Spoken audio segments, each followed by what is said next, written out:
Bismillahirrahmanirrahim. Assalamualaikum warahmatullahi wabarakatuh. Alhamdulillahirabbil alamin. Assalatu wassalamu ala asyrafil anbiya'i wal mursalin sayyidina wa maulana Muhammadin wa ala alihi wa sahbihi ajma'in. Amma ba'du. Yang terhormat kepada Bapak Dr. Ahmad Muadin MPD selaku dosen pengampu mata kuliah metode khusus PAI 2 dan teman-teman yang berbahagia. Pada kesempatan kali ini, saya Alivia Agustin Juhari akan membawakan materi tentang metode pembelajaran PAI sebagai tugas untuk memenuhi ujian akhir semester. Langsung saja, adapun rumusan masalahnya yang pertama yaitu apa sih metode pembelajaran PAI itu? Yang kedua, apa aja sih metode-metode dalam pembelajaran PAI? Langsung saja, yang pertama yaitu pengertian metode pembelajaran PAI. Secara etimologi, metode dalam bahasa Arab dikenal dengan istilah thoriqoh, yang berarti langkah-langkah strategi yang dipersiapkan untuk melakukan suatu pekerjaan. Bila dihubungkan dengan pekerjaan atau pendidikan, maka metode itu harus diwujudkan dalam proses pendidikan, dalam rangka mengembangkan sikap mental dan kepribadian agar peserta didik menerima pelajaran dengan mudah, efektif, dan dapat dicerna dengan baik. Sedangkan secara terminologi, para ahli mendefinisikan metode sebagai berikut. Yang pertama oleh Hasan Langgulung mendefinisikan bahwa metode adalah cara atau jalan yang harus dilalui untuk mencapai tujuan pembelajaran. Yang kedua, menurut Abdul Ar-Rahman Gunaimah, mendefinisikan bahwa metode adalah cara-cara yang praktis dalam mencapai tujuan pembelajaran, tujuan pengajaran. Yang ketiga, Ahmad Tafsir mendefinisikan bahwa metode mengajar adalah cara yang penting, tepat, dan cepat dalam mengajarkan mata pelajaran.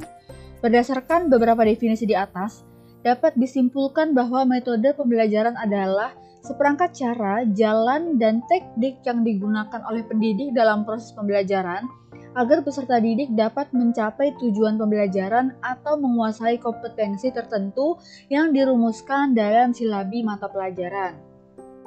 Secara garis besar, metode pengajar dapat diklasifikasikan menjadi dua bagian, yaitu yang pertama, metode mengajar konvensional, yaitu metode mengajar yang lazim dipakai oleh guru atau disebut dengan metode tradisional. Yang kedua, metode mengajar inkonvensional, yaitu suatu teknik mengajar yang baru berkembang dan belum lazim digunakan secara umum, seperti mengajar dengan modul, pengajaran berprogram, mesin unit, masih merupakan metode yang baru dikembangkan dan diterapkan di sekolah tertentu yang mempunyai peralatan dan media yang lengkap serta guru-guru yang ahli menanganinya. Yang kedua, macam-macam metode pembelajaran PAI. Yang pertama, ada metode ceramah. Metode ceramah yaitu suatu cara penyampaian bahan secara lisan oleh guru di muka kelas. Peran seorang murid di sini sebagai penerima pesan, mendengar, memperhatikan, dan mencatat keterangan-keterangan guru.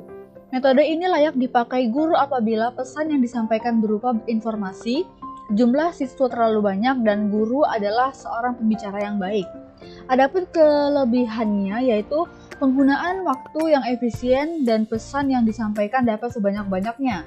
Pengorganisasian kelas lebih sederhana, dapat memberikan motivasi terhadap siswa dalam belajar, fleksibel dalam penggunaan waktu dan bahan. Adapun kelemahannya yaitu guru seringkali mengalami kesulitan dalam mengukur pemahaman siswa. Siswa cenderung bersifat pasif dan sering keliru dalam menyimpulkan penjelasan guru, menimbulkan rasa pemaksaan pada siswa, cenderung membosankan, dan perhatian siswa berkurang. Yang kedua, ada metode diskusi. Metode diskusi adalah suatu proses yang melibatkan dua individu atau lebih, berinteraksi secara verbal dan saling berhadapan, saling tukar informasi, saling mempertahankan pendapat, dan memecahkan sebuah masalah tertentu. Adapun kelebihannya yaitu suasana kelas lebih hidup, dapat menaikkan prestasi kepribadian individu, kesimpulan hasil diskusi mudah dipahami siswa belajar untuk mematuhi peraturan-peraturan dan tata tertib dalam musyawarah. Kelemahannya yaitu siswa ada yang tidak aktif, sulit menduga hasil yang dicapai, siswa mengalami kesulitan mengeluarkan ide-ide atau pendapat mereka secara ilmiah dan sistematis. Yang ketiga ialah metode tanya-jawab, yaitu penyampaian pelajaran dengan cara guru mengajukan pertanyaan dan murid menjawab atau penyajian pelajaran dalam bentuk pertanyaan yang harus dijawab, terutama dari guru kepada murid, atau dapat juga dari murid kepada guru. Kelebihan metode ini ialah situasi kelas akan hidup karena anak-anak aktif berpikir dan menyampaikan sebuah pikiran. Melatih agar anak berani mengungkapkan pendapatnya dengan lisan, timbulnya perbedaan pendapat di antara anak didik akan menghangatkan proses diskusi dengan lisan secara teratur, mendorong murid lebih aktif dan sungguh-sungguh, merangsang siswa untuk melatih dan mengembangkan daya pikir, mengembangkan keberanian dan keterampilan siswa dalam menjawab dan mengemukakan pendapat. Kelemahannya ialah memakan waktu yang lama. Siswa merasa takut apabila guru kurang mampu mendorong siswanya untuk berani menciptakan suasana yang santai dan bersahabat. Tidak mudah membuat pertanyaan sesuai dengan tingkat berpikir siswa. Yang keempat ialah metode pembiasaan, yaitu sebuah cara yang dapat dilakukan untuk membiasakan anak didik berpikir, bersikap dan bertindak sesuai dengan tuntunan agama Islam. Contohnya ayat pengharaman khamar. Kelebihannya tidak hanya berkaitan lahiriah, tetapi berhubungan aspek batiniah. Metode ini tercatat sebagai metode paling berhasil dalam pembentukan kepribadian anak didik. Kelemahannya membutuhkan tenaga pendidik yang benar-benar dapat dijadikan sebagai contoh. Yang kelima ialah metode keteladanan, yaitu hal-hal yang dapat ditiru atau dicontoh oleh seseorang dari orang lain. Namun keteladanan yang dimaksud di sini adalah keteladanan yang dapat dijadikan sebagai alat pendidikan Islam, yaitu keteladanan yang baik sesuai dengan pengertian uswah dalam ayat Al-Quran. Kelebihannya memudahkan anak didik dalam menerapkan ilmu yang dipelajarinya, memudahkan guru mengevaluasi hasil belajar, mendorong guru akan selalu berbuat baik, tercipta situasi yang baik dalam lingkungan sekolah, keluarga, dan masyarakat. Kelemahannya, figur guru yang kurang baik cenderung akan ditiru oleh anak didiknya. Jika teori tanpa praktek akan menimbulkan verbalisme. Yang keenam ialah metode pemberian ganjaran, yaitu pemberian ganjaran yang baik terhadap perilaku baik anak didik. Macam-macam ganjaran seperti pujian yang indah, imbalan materi atau hadiah, doa, tanda penghargaan, wasiat pada orang tua. Kelebihannya ialah memberikan pengaruh yang cukup besar terhadap jiwa anak didik, menjadi pendorong bagi anak-anak didik lainnya untuk mengikuti anak yang memperoleh pujian dari gurunya. Kelemahannya yaitu dapat menimbulkan dampak negatif apabila guru melakukan secara berlebihan. Umumnya ganjaran membutuhkan alat tertentu serta membutuhkan biaya. Yang ketujuh ialah metode pemberian hukuman. Metode ini kebalikan dari metode pemberian ganjaran, yang mana kelebihan dan kekurangannya hampir sama. Metode ini adalah jalan terakhir dalam proses pendidikan. Yang kedelapan, metode sorongan. Inti metode ini adalah berlangsungnya proses belajar mengajar secara face-to-face antara guru dan murid. Kelebihannya ialah guru secara pasti mengetahui secara pasti kualitas anak didiknya. Bagi murid yang IQ-nya tinggi akan cepat menyelesaikan pelajaran, mendapatkan penjelasan yang pasti dari seorang guru. Kelemahannya membutuhkan waktu yang sangat banyak. Yang kesembilan ialah metode bandongan.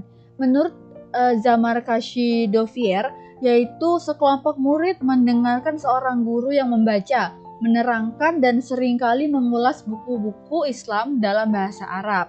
Keunggulannya hampir sama dengan metode ceramah, lebih cepat dan praktis. Kelemahannya, metode ini dianggap lamban dan tradisional. Biasanya masih digunakan pada pondok-pondok pesantren salaf.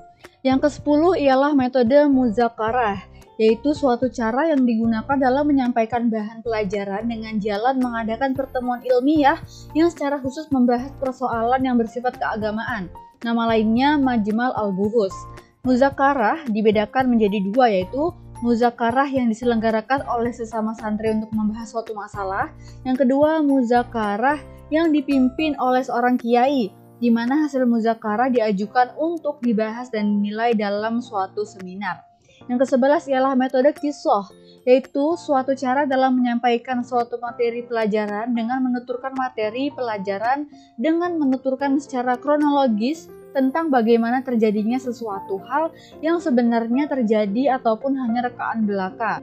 Metode kisah di dunia pendidikan yang tidak diragukan kebenarannya adalah Qur'ani dan kisah Nabi.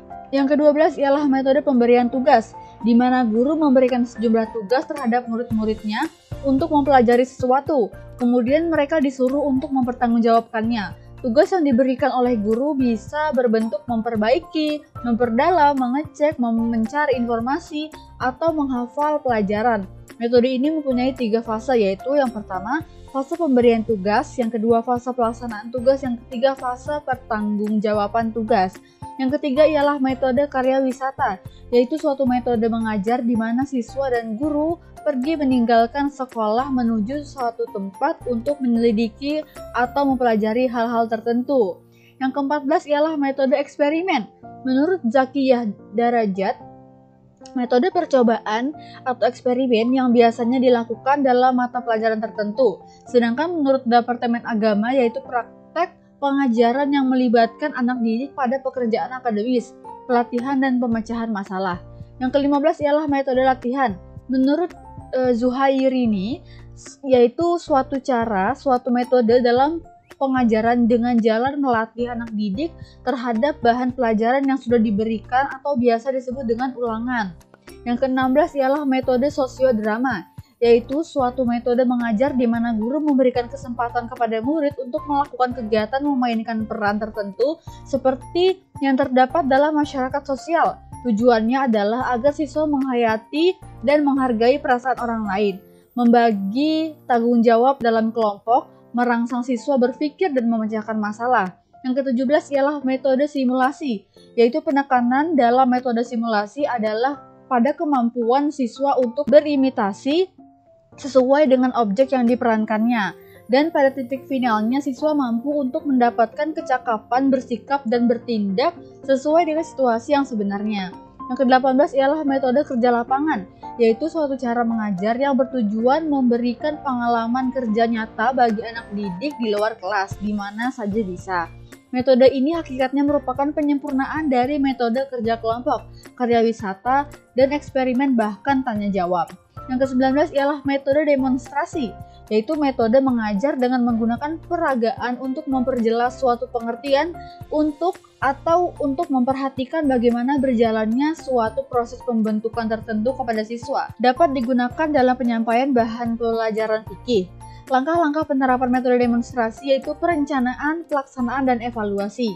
Yang terakhir ialah metode kerja kelompok. Istilah kerja kelompok mengandung arti bahwa siswa-siswa dalam suatu kelas dibagi ke dalam beberapa kelompok, besar maupun kecil yang didasarkan atas prinsip untuk mencapai tujuan bersama.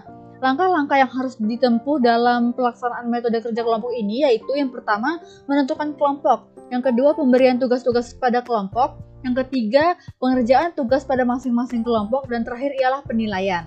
Adapun kelebihannya yaitu melatih dan menumbuhkan rasa kebersamaan dan toleransi, adanya kerjasama yang saling menguntungkan antara individu dalam kelompok, menumbuhkan rasa ingin maju dan persaingan yang sehat. Adapun kelemahannya yaitu memerlukan persiapan yang agak rumit, harus diawasi guru dengan ketat agar tidak timbul persaingan yang tidak sehat. Sifat dan kemampuan individu akan terabaikan jika juga tidak dibatasi waktu tertentu, maka akan cenderung terabaikan. Terakhir ialah kesimpulan. Metode pengajaran yaitu suatu cara penyampaian bahan pelajaran untuk mencapai tujuan yang ditetapkan. Fungsinya adalah menentukan berhasil tidaknya suatu proses belajar mengajar dan merupakan bagian yang integral dalam suatu sistem pengajaran. Secara garis besar, metode mengajar dapat diklasifikasikan menjadi dua bagian, yaitu metode mengajar konvensional dan metode mengajar inkonvensional. Metode-metode mengajar yang ada di antara lain, metode pembiasaan, metode keteladanan, pemberian ganjaran, metode pemberian hukuman, metode ceramah, metode tanya jawab, metode diskusi, metode sorongan, metode bandongan, metode muzakarah, metode kisah, metode pemberian tugas, metode karya wisata, metode eksperimen, metode latihan, metode sosiodrama, metode simulasi, metode kerja lapangan, metode simulasi, metode kerja lapangan, metode demonstrasi, dan metode kerja kelompok. Wah, sangat banyak sekali ya metode dalam pembelajaran PAI. Dan semua metode tadi bisa dilakukan dalam pembelajaran PAI, yang mana ruang lingkup pendidikan agama Islam sendiri pun ada Al-Quran hadis, akidah akhlak, fikih, dan sejarah kebudayaan Islam. Cukup sekian penyampaian dari saya, kurang lebihnya mohon dimaafkan. Sekian dan terima kasih. Wassalamualaikum warahmatullahi wabarakatuh.